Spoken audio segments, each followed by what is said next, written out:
On the very left tab of Robinhood, the chart looking icon that I am currently tapping, we have this information displayed for us. We have this earn rewards at the top. It's either going to be green or red highlighted. If we click it, we can see all of the offers that Robinhood is currently doing. If we go back, we look at the chart now. Right above the chart, we have this investing icon, and then we have a dollar amount. This dollar amount is currently how much you have invested plus your profit or loss. So this is your entire amount. After this, we have two indicators currently. We have the green one that says 892, and that's how much I am up today. And this lower one that says 1778 is how much I am down after hours. What after hours means is it means your movement when the stock market has closed. Because on Robinhood, when you are stopped trading is I think at 3 for Western time. Once it hits 3 o'clock, that means it is after hours. However, stocks can still move after that. They can go up and down, and it will tell you how much you are down or up after hours. Since it's the weekend, the after hours is in effect until Monday. If we go to this live view, I can see how much I am up within the past hour, up or down in the past hour. The live view is only in my chart because I have crypto holdings. If I did not have any crypto, this live chart would not appear. However, if you have only even $1 of crypto, this live chart will be here. So this live chart's only for crypto. However, it will show your stock movements also if they are moving.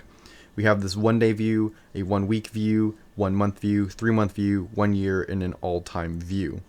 Everything less than 1 week, everything within 1 week, 1 day, and live, if you hold it, this bar will appear. And it will tell you the time, the date, and how much you are down or up. If it's like higher, like 3 months or 1 year, it'll only show you the date and how much you are up, dollar-wise and percentage-wise. So from here, we can, right below it, we can see our buying power right here. I just tapped buying power, but my buying power is 811.42 cents right now. And that is how much I can buy with. That's how much cash I have uninvested right now. Everything else is invested. And this is a portion of the large amount that you see underneath the investing. So if I tap this, I am able to do a couple things. I'm able to see my cash and my buying power. The reason why these are in two separate tabs is because if you make a deposit, you will have that buying power up to $1,000. So if you deposit $1,000, you will have that buying power instantly. However, that does not translate to brokerage cash until that $1,000 has settled into Robinhood. If you need more buying power, you can click get more buying power with margin. Do not do this though, especially if you're a beginner. I do not do margin. Do not do margin. So if you click deposit funds though, you can check which bank account you have. I have a couple different accounts in here. Both are verified. If you want to add more accounts, you click this plus button and it will take you to this screen with Plaid, and you can add your bank through Plaid. Going back here though, you can select whatever account you want and make a deposit from here. You can enter a dollar amount, or you could select any of the options available. You can also set an automatic deposit by clicking that and go through this menu. Now back to the home page, we can scroll down a little bit and we can see this tab that says stocks and this 3 tab right next to it. It says holdings display data. This shows us the actual data. If we look at Apple, which is underneath stocks, if I click something other than total return, it's going to say something else. So if I click last price, it's going to change all the pricing to the last price it's at. If I click my equity, it'll show us the equity that we have in the stocks. If we click percent change, it'll show us the percent change, today's return, and then total return and total percent change. So this is a pretty good indicator if you want to see specific data. If you scroll all the way down, you can see all of the different holdings that you own. If you want to rearrange them, all you have to do is long press it, and then you can drag it anywhere that you want. If you scroll down, I have a lot of stuff, but you'll eventually hit this spot, and if you have recurring investments, you'll hit recurring investments, and then you can manage your investments here, and you can see what your investment recurring is. Below that, we have our cryptocurrency holding, and these are the crypto that you can own. There's more crypto, but if you own any crypto, it'll be right here. Then you can also make lists. These 3 dots right here will display last price or percent data. That's all they can display. With crypto, you can display all of these just like you can with stocks. However, for your list, since you haven't bought it yet, you can only see the last price and the percent change. So these are basically your watch lists, and you can make multiple watch lists. See, I have this other watch list that's just added, and you can create new lists down here by clicking this. You can change the icon of it with emojis, and you can title it right here and then create and add stocks into it. You can also follow things such as upcoming earnings, IPO, and then you can see the disclosures down here for Robinhood. And that is all that is in the first page of the Robinhood app. Next, we're going to go to the next thing, which is the wallet. It looks like a wallet. And if you do not have the cash management feature, this page will not be allowed to you. However, I would definitely recommend it because it's basically like a checking account that pays you interest. And I don't use this. As you can see, my card is locked right here. My card is locked, so there is no way to get any money out of my brokerage account through this card unless I unlock it. The only reason why I have my money sitting in here is because I have a lot of uninvested cash. And so I want to get paid for that money. That's the best option. And I think currently it gives you 0.03%. And you can check this by scrolling down, and it will show you the 0.30% APY schedule. So scrolling back up, first we're going to see this cash and then the icon that I have next to how much cash I have. If I click this, it will show all of my money history. So if I click this again, I'll be able to see all of these things where option events, interest payment, rewards, dividends, debit cards, orders, transfers, and all history. And I can see a menu of my entire purchase and selling history. I don't like going into my history from here. I didn't even know that was an option until I clicked it, but I just look at that dollar amount. If you want to manage your card, all you have to do is tap the card, and this cool icon comes up, and it shows you your card number, expiration date, and CVC. You can allow it to show the card number. You can lock or unlock the card. You have location protection. You can change your PIN, spend alerts. You can find free ATMs, which is really good. And you can, if you have a problem, click I have a problem. So we can see our recent history underneath our card. We have our APY schedule, so we can see our previous interest payment, our occurring interest, and our next interest payment. And we can also see the lifetime interest paid. By clicking this, again, it takes us to our history. We also have the find free ATMs down here. Next, we have the pay bills and direct deposit. And then it gives you more information about your card, your routing number, your account number. You can choose to show the account number, and you can, again, lock withdrawals from this card. So I have my lock withdrawals and my card lock on, just so I never use this card because I don't need to, and I only have it for the 0.3 APY schedule. Highly recommended to get a card, though, and then lock it. If you scroll up really fast, you can see that you have this transfer icon, and again, you can manage your transfers from here. Next is the search icon. So this one is pretty packed. You have your trending list, so everything that's trending on Robinhood. I do not use the trending list, really. I mean, it's fun to look at, but it's not really an indicator of what you should be investing in. Next, if you scroll down, you have all of these different news articles. You have daily movers. Again, not something you should invest in just because they are in the daily movers. And then you scroll down, you have more news articles. But if you scroll back up, if you have your search companies, you can search any company that you want from here. So if I wanted to say Tesla, I could search up TES, and then it comes with Tesla. Also, you saw that if I search up a specific sector as well, it will come up with these sectors on top right here. And it'll show states, ETFs, entertainment, all that good stuff. But again, if I wanted to search up Tesla, all I would do is just type in TES LA, click Tesla, and we would see Tesla right now. Next is the messages page. And the messages just tells you about everything that's going on. So you have a lot of messages, especially you'll occur them over time. If you click on it and then go back, it'll be grayed out a little bit. The ones that you have not read are highlighted bright white. But if you click on this, you have options with everything that you do. You can view the requests, which will show you what happened. There's also things that if you just get a dividend payment, you could ask what is a dividend, and it will give you a little bit information if you click the article, which takes you to the Robinhood site. So this is just the messages about what is going on with your account. Lastly, we have this little icon that looks like a person. From here, you can see your name. You can obviously change that with the editing icon. From here, if you go back, you can see the stocks that you have invested in. You can see your ETFs, you can see your crypto, and even your options. So going into stocks, I have all of these different sectors, trying to diversify a little bit. It is good to diversify, so you shouldn't have all your holdings in just tech media. But for me, for now, that is me. Then my ETFs are like this. You can also scroll through these tabs right here to see exactly what you want to go through, or you can just click the bubble icons. Now, if you click the 3 bars up here, that's how you get into your account settings.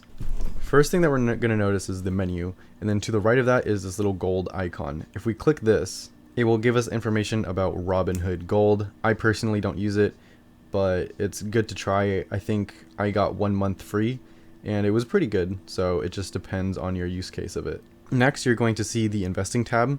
If you click this, you can see how much cash you are investing. You can see your stock and options, crypto, and brokerage cash. Scrolling down, you can see your instant deposit health. Basically, what this means is you want to have good deposit. Since they give you $1,000 up front after you even make a deposit, you claim you make a deposit, you want to keep in good standing with them. So you don't want to reverse that deposit and not actually deposit $1,000 and just use the $1,000 that they give in good faith to you.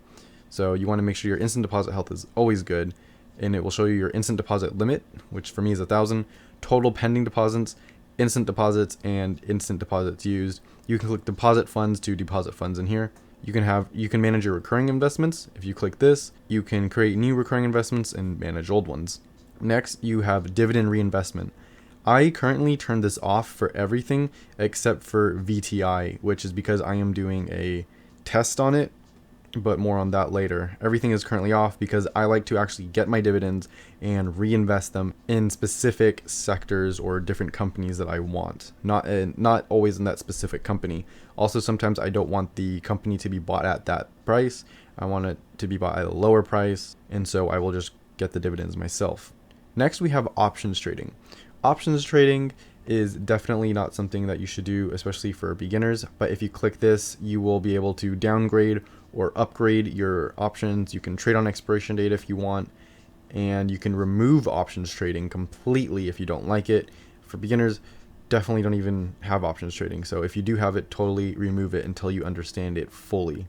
Next, you have day trades. And a day trade is a purchase and then a sale of the same security, so basically the same stock, on the same trading day. So if you buy Tesla, like let's say in the morning, and you sell it later in the day of that same day, that's a day trade.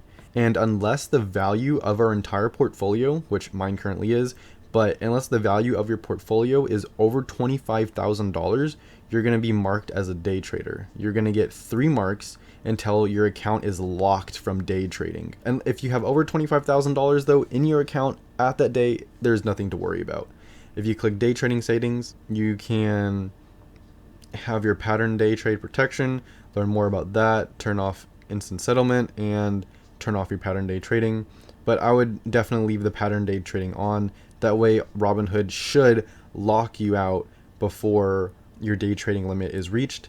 And once you fill up these circles, you have to wait 5 days for one of them to clear. So you can only day trade every 5 days for you to be okay.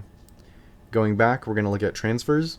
And from transfers, we see the first option, which is transfer to Robinhood, transfer to your bank, set up direct deposit, schedule automatic deposits, and pay by check.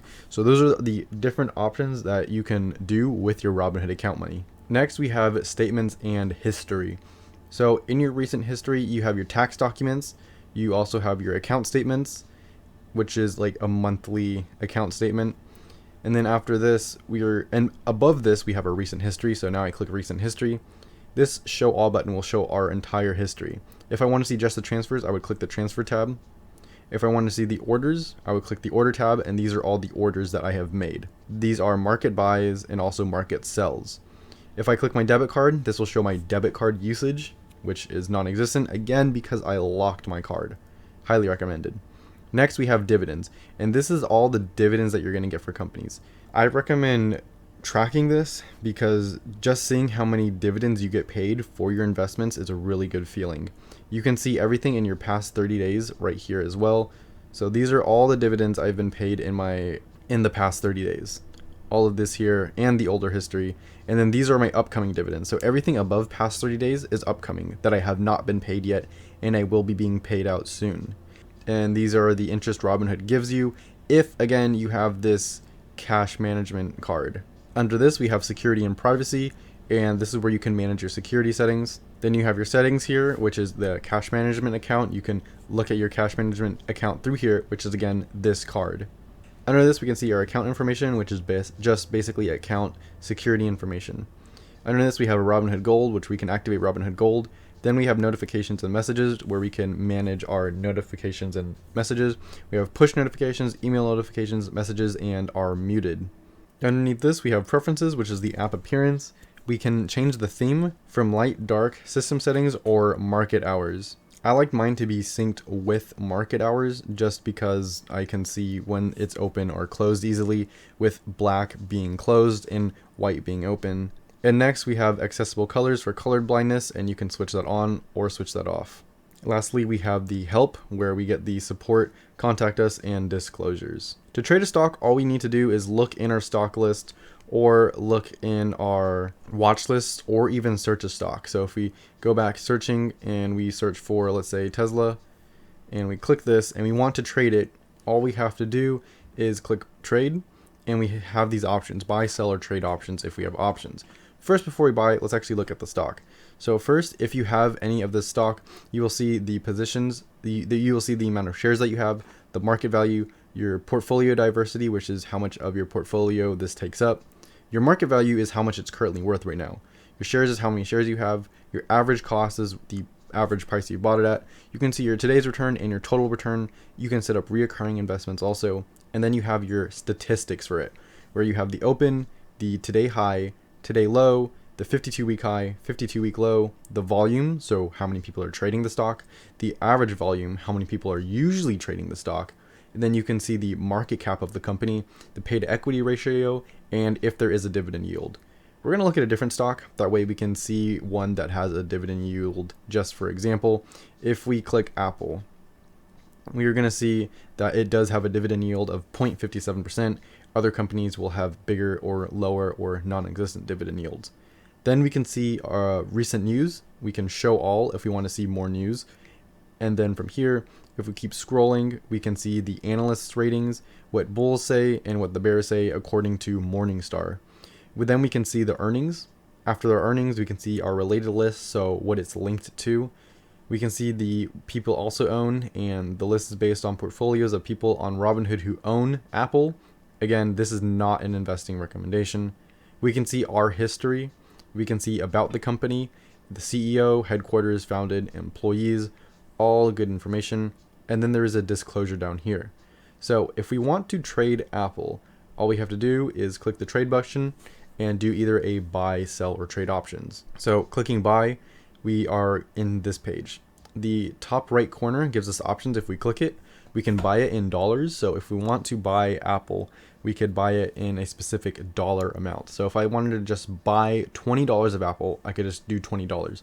And this is because Robinhood has fractional shares. Not all brokerages have this. So if I wanted to just buy even $1, dollar is the lowest amount, but if I wanted to buy $1 of Apple, I would just review, swipe up, and it would buy this. However, since it's on the weekend, it is queued for when market opens. If I click done and I scroll down, I can see the upcoming activity for my Apple. This will show you if you have any dividends coming up also. But if I click this, if I wanted to cancel my order, let's say I made a mistake or I don't want to buy it, all I have to do is just click cancel order, and the order is canceled, and it will show up in your history. You can see that I have a market buy that has been canceled. Going back here, if I click buy, again clicking the left side, we have buy in shares, so we can buy Apple in how many shares that we have. We have a recurring investment, so we can set up recurring investments on Apple. We have a limit order, so basically if we have a limit order, it tells us right here what will happen. We can buy the stock price once it hits a certain price. If I hit continue, I can put the price in that I want to buy Apple for. If I wanted to buy Apple for, like, let's say 140, I would click continue. I always put extended hours for this. So with your time in force, you can tell this order when it will close or not. If your order does not execute before this day, it gives you a day right there, it will expire. But if you click the 90 days, it'll expire in 90 days. Then you can click how many shares you want to buy, and then it will tell you the estimated cost, limit price. All you have to do is review and then swipe up to make this order. You can just click the back arrow a couple times just to go back. We have other options here. Clicking this, we have a stop order, and if Apple rises to a fixed price, you can trigger a market buy. So if Apple is just going up and it hits a certain price that you think is good, you can buy it at that price. You have a stop limit order, so if Apple rises to a fixed price, you trigger a limit buy. So basically if Apple hits 150, well, then you have triggered basically a limit order, and if it falls back down to a certain price, you will buy. So it'll have to hit a certain price first, then it'll fall to a certain price, and then you will buy it. And then lastly, we have trailing stop order. If Apple rises above its lowest price by a specific amount, it will trigger a buy. Basically, if the stock is falling and it goes up a little bit and it hits whatever value you put into it, it will buy it for you. We have the same thing with sell. If I wanted to sell a stock, we have shares, dollars, limit order, stop limit order, stop trailing order. And these conditional orders are basically in the opposite for selling. If you want to trade crypto, I will go down to crypto, and we can see basically it's kind of the same thing. We have this buy and this sell icon, and we can buy and sell from here. We have a live view, and we have our 1 day, 1 week, 1 month, 3 months, 1 year, 5 years. And this is for every stock in crypto. We can also change the chart to look like candlesticks. We can also do this on stocks as well. So we can change this from chart to candlesticks, and we have all of these different chart options here. If we want to add this into our watch list, all we have to do is click this button at the very top left, and you can add it to a list or create a new list from here. That is the basics of using Robinhood. Is it the best app for stock trading? Probably not, but is it definitely great? Yes. Does it definitely have issues? Yes. Is it working on those issues? Hopefully. I'm also using multiple different brokerage accounts, and so far I like Robinhood the best out of all of them. And that is how you trade on Robinhood.